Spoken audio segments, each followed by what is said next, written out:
want to speak with, this is Luis Roman, local union rep for corrections officers in the area. And I got to tell you, with COVID and what has been going on in the last year and what is happening right now with unemployment benefits, you're seeing a shortage. Everybody's complaining about it, right? A shortage of employees. Absolutely. You got to think what corrections officers are going through cannot be easy right now. And he is on the line right now. Luis, good morning. Thank you so much for coming on. Good morning. Good morning, Bill. I want to say hello to Ed as well. He does a great program over there at Crime Stoppers. Thank you, Luis. Good morning. So I want to talk to us a little bit about what corrections officers are going through right now, because I'm assuming you're going through the same shortages that everybody else is going through. Yeah, we're seeing an uptick of people leaving for other jobs. The new officers coming in, we've always had a problem recruiting, but now we're seeing a exodus from the middle, the top, going on and moving on to other jobs because they don't see an end in sight. Yeah. When you say an end in sight, when you say, what do you mean by that? So everybody's been working 12, 16-hour days. Mm-hmm. There's a host of mandatory things that we need to do, like Ed would know, what training and all the requirements to be a public servant like we are. Mm-hmm. Being a peace officer, we have to go through so many hours of training a year. And it's really starting to harm these guys. Working 12, 16 hours a day, and they don't have time off with their families. They don't have time off other than just going to work. And that's mandatory overtime you're talking about, right? All mandatory. Yeah. They're doing what they can to, minimize when they're going to have to be home or minimize when they're going to have to be at work. But, if they don't pick it, they're going to be doing it either way. Yeah. I've got several friends and family members in corrections, and some retired, some active. And, the job is definitely getting tougher, especially when you're not staffed adequately. Yeah. It's a big safety issue. And that's the next part of this, the safety.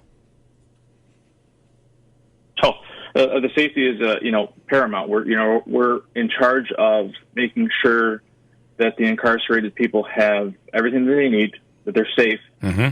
And, when other agencies come in, like New Hartford Police Department, for their many petty larcenies that they have to bring into the jail over the years, you always depend on those guys being there and being sharp. Mm-hmm. The guys that work in the jail have a hard job because they're dealing with that incarcerated person for the remainder of their stay, mm-hmm. while the police do an important job in the beginning. They make the arrest and they effectuate that, and then we take it from there. And we're in it for the long haul. Yeah. And it's important that when the individual is brought up to the facility that they are thoroughly cleared. And I mean searched, and so to be sure that there's nothing weapon, concealed. they don't have exactly. drugs. Of course, they go through it again when they get to the facility. They're going to also, of course, be searched. Yeah. It's always good to have a good set of fresh eyes when anything's going on. Yeah. And Luis, I can't imagine what it was like over the last year and a half. We made it there every day, and we've had a lot of people that have been quarantined for exposure or contact tracing, mm-hmm. and then that results in officers doing 12 to 16-hour days. Some of these new guys that are coming off training, they haven't seen an 8-hour day since they were off of training. Wow. So you start a new job, and you're going to a job, and you see 12 and 16s every day.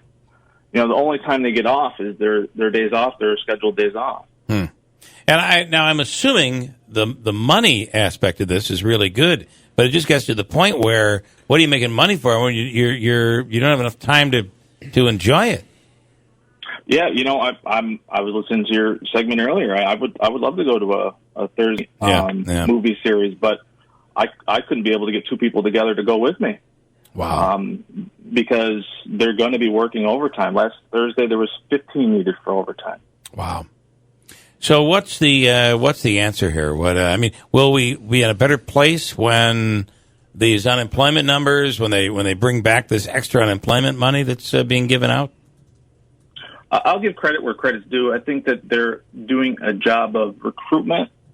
I think now we are at retention of our senior officers. I think that's an issue.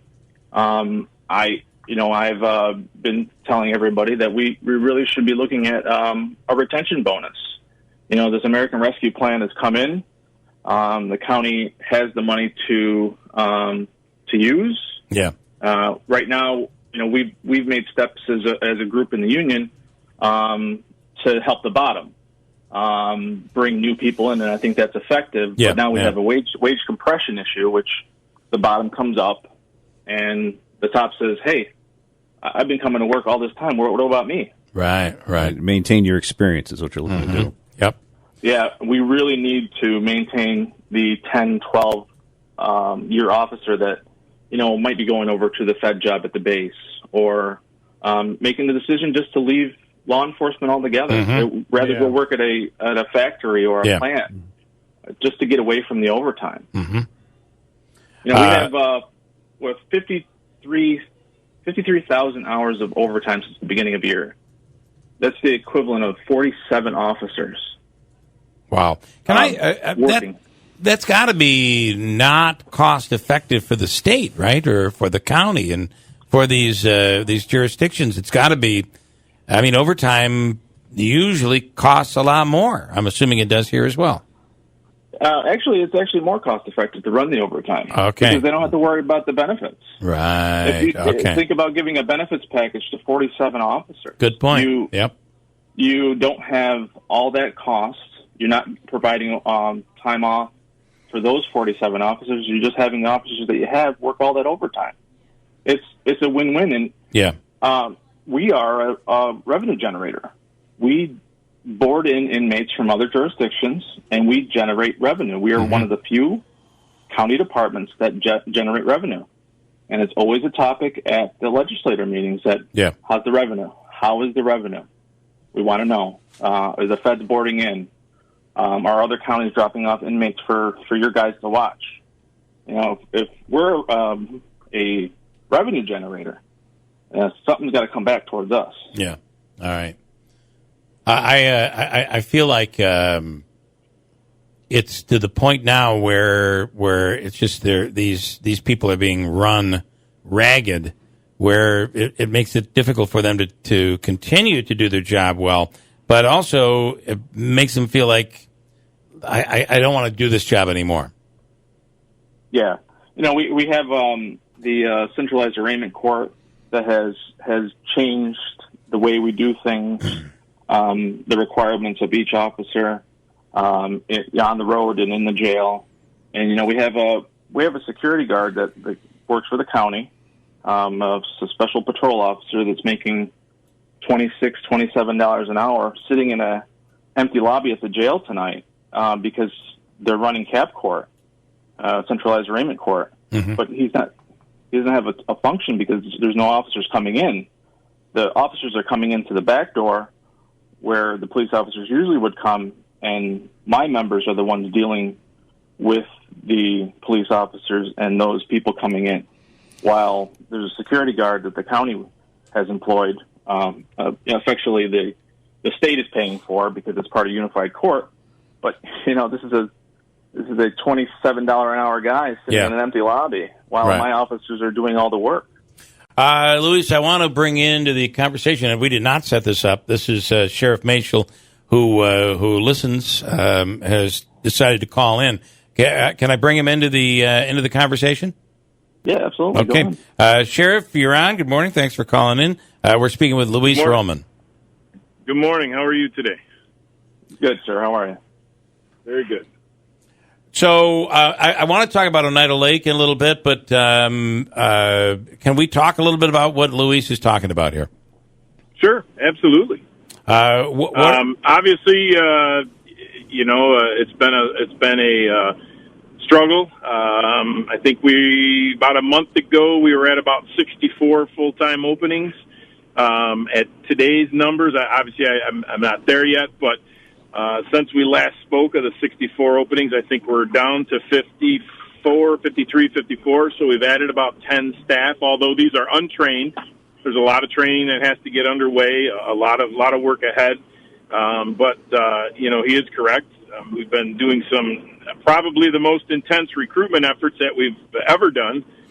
We're actually, we learned through this whole COVID situation and whatnot that, and even pre-COVID, law enforcement, it's been a challenging career to get people enticed to get into, only because of the climate around the country, although that climate is not here in this part of New York State. I mean, we have a tremendous relationship with our community, all facets of law enforcement, but we found we have to go to the people. We have to take our show on the road and go to the people. So recruitment efforts are amped up, and he is correct. They are very effective. I mean, we're doing everything we possibly can. Obviously, the challenge is also retention. Retention is big because it is frustrating when you lose a person with 10 or 12 years of experience and training and the investment you've made in them, and you lose them to either another law enforcement level job that pays a little more. I think one of the things that is concerning to the members is they can go work for another law enforcement agency and retire 5 years sooner, or retire with a higher level of contribution on their health insurance. So those two it seems as though those are obviously a very important component. So it's a balancing act. I mean, at the management level at the sheriff's office, we're trying to do all we can to recruit people, because again, if we lower the number of vacancies, we can in essence lower the number of mandatory overtime to give people working more time off. Obviously, the retention issue that involves negotiations, and that's where the union comes in. And sheriff's office, unlike other levels of law enforcement agencies around the state, we are a co-employer. A labor union contract with the sheriff's office, whether it's our corrections contract or our patrol contract, doesn't have two signatures on it. It has three signatures on it. Obviously, the union rep, and in this case, it's President Luis Roman, myself as the sheriff, as obviously the employing agency, and then the county executive, Anthony Pacenti's signature, because they are a co-employer. They obviously they provide the personnel, personnel services through the personnel department. They provide the funding to pay our members and the fringe benefits that go with the pay. And obviously they work for the sheriff as an independently elected official. So it's a three signature contract, which is unusual. It's typically two. It'd be a police chief and a mayor, or a police chief and a union president. And in this case, it involves three people. So, we're going at it in multiple angles, trying to do all we possibly can. And like you said, you compound it with COVID, you compound it with other factors going on. Even though we have less inmates than we did by bail reform, our inmates that we do have are much more challenging, in many cases much more dangerous. Commission of Corrections has put different levels of classification on us now, so even though we have less inmates in our facility than we did, we are using every part of the facility because we have to separate the inmates in different categories, or in our terms, they're classified differently. So all in all, it's probably at its most challenging time ever in the law enforcement field, and it's frustrating because you're trying to move ahead in like 12 different directions at the same time. Sheriff, are you in the middle of negotiating right now with the union, or is that process going on right now? There are negotiations with the Deputy Sheriff's PBA, but not corrections. Their contract is up at the end of the year, I believe. All right, and go ahead, Luis. Bill, I look forward to getting negotiations, but I don't see that coming to fruition very quickly, because the patrol deputies have already declared impasse after just a few meetings that they can't come to an agreement. So while I look forward to negotiations, I'm not excited about it, especially if the patrol deputies can't come to an agreement quickly. I know that the sheriff can't speak about an active negotiations. Like it's against the rules, and I'm out of contract. I'm still in contract, but I don't negotiate till the end of the year. And I really think that the county and the sheriff is going to have to come up with something sooner. All right, Sheriff, you want to comment on that? Again, he's correct. Obviously, there are ongoing negotiations with the road patrol deputies, and that's a process that, because they are ongoing, I can't comment on that. Yeah. But obviously, like I said, it's a balancing act. We're trying to keep everything moving. Obviously, first and foremost, the obligation of whether it's management level or every correction officer, deputy sheriff, is to keep our community safe. So, obviously, we get our work done. And at the same time, like I said, we're trying to do everything we possibly can in our power to work on recruitment efforts, to work on retention efforts. And again, if everybody stays focused, I'm confident we'll do the best we can to get as close to where everyone needs to be. And Sheriff Luis had said, and that while recruitment is incredibly important, and his belief is that recruitment has been going very, very well.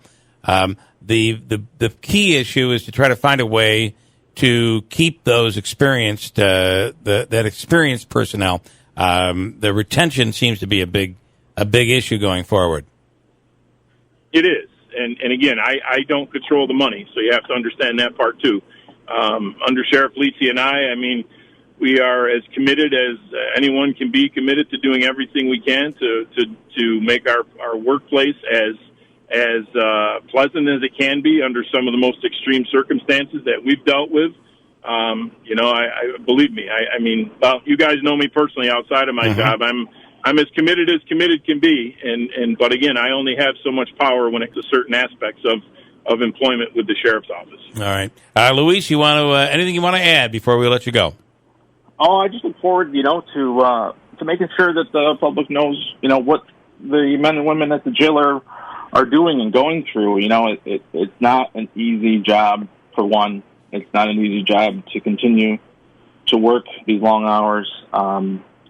And the sheriff, and under Sheriff Lisi and, their administrative staff has done what they can. I'm just looking for a little bit more. All right. Okay, Luis, we'll do this again. Thank you for the time. We appreciate it. Thank you. All right. Have a great day. That got very, very interesting with you calling in, Sheriff. Well, in fairness, yeah, I had the sheriff call in for the flag. I wasn't even listening this morning. So I was calling in about boats. But just one thing I want to clarify: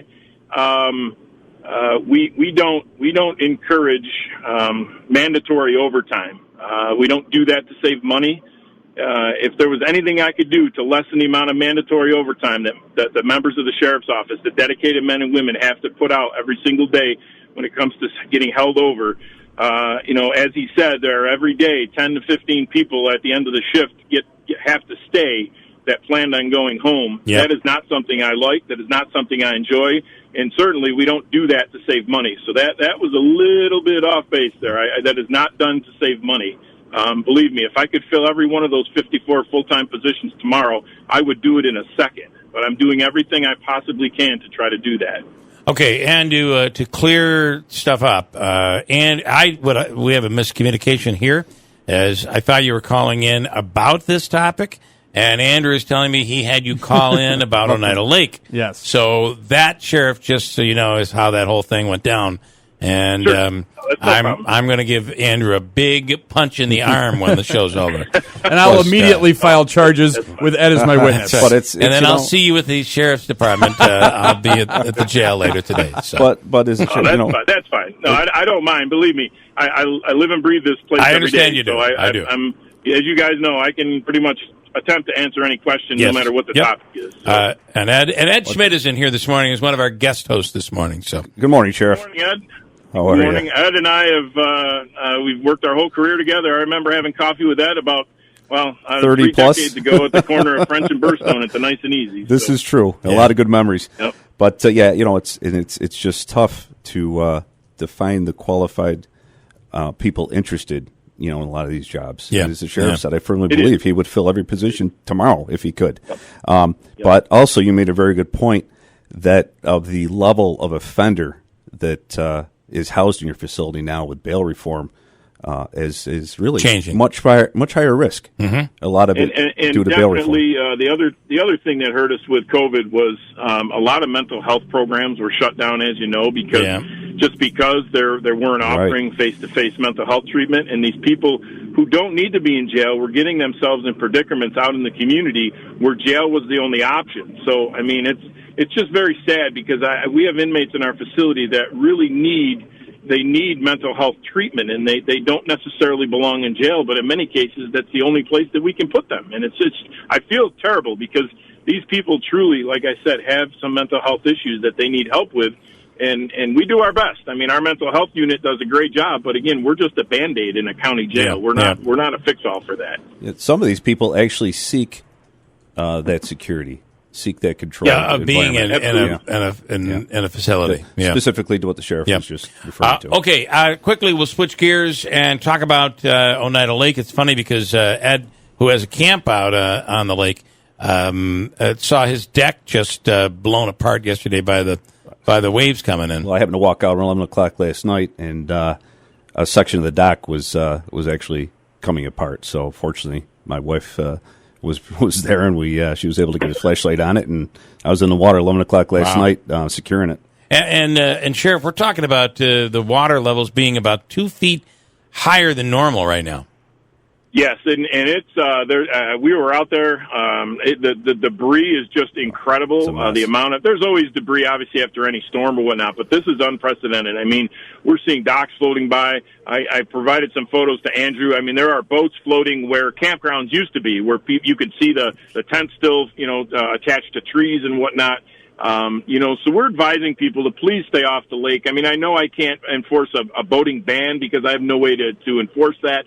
But over the weekend, myself, Sheriff Hilton from Oswego County, Sheriff Hood from Madison County, Sheriff staff from Sheriff Conway's administration out in Onondaga County, we had a conference call with emergency services and the New York State Canal Corp talking about this problem when we decided to put out a joint boating advisory, I guess you could say, because but unfortunately, you know what, last night, someone was out on a boat and people were concerned about their safety.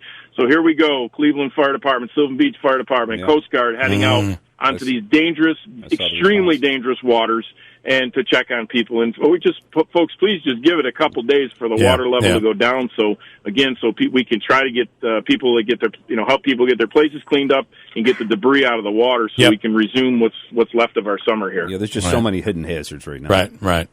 That would not normally be there because the debris in the water. That's stuff that's covered that would normally be exposed. Yeah, very good point. Yep. Okay, Sheriff, we appreciate that, and hopefully people. Again, what you say is when somebody does take that risk, it's forcing, in some cases, when there's trouble, it forces all these other agencies and all these other people to have to take a risk that they normally would not have to take. Certainly, and like last night, you had over 20 volunteer firefighters and Coast Guard auxiliary out there risking their lives to look for someone if they would have just stayed on shore and not gone out on those very dangerous conditions. Okay. All right, Sheriff, we appreciate the time on both issues. Thanks. Thank you very much, guys. Have a great day. You do the same. Bye-bye.